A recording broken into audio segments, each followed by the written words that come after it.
Kung meron kang nakitang magandang opportunity, kaibigan, huwag kang matakot sumubok. Subukan mo. Kasi alam mo ba yung mga successful na tao? Kung bakit sila naging successful? Dahil sila yung taong hindi takot sumubok. Sila yung mga taong risk taker. Kaya ang gaganda ng buhay, naging successful sila. Nakuha nila ang kanilang mga pangarap. Sumubok ka lang ng sumubok ng mga opportunity. Kung mag-fail ka man, okay lang. Dahil ang importante, sinubukan mo.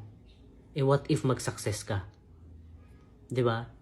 Kaya subukan mo kung merong mga nag-offer sa iyo ng mga magandang opportunity, why not subukan mo? 'Di ba? Malay mo, no? Ang ano kasi ang success kasi it's a numbers game, no?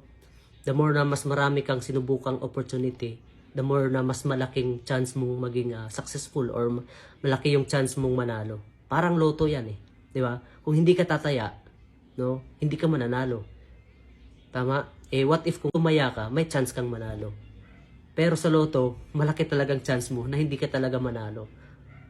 Di ba? So dito sa larangan ng network marketing, online marketing, okay? Malaki yung chance mong manalo.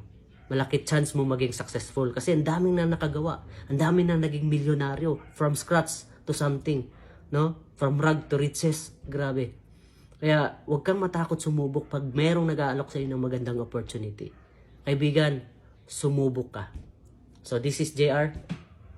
God bless.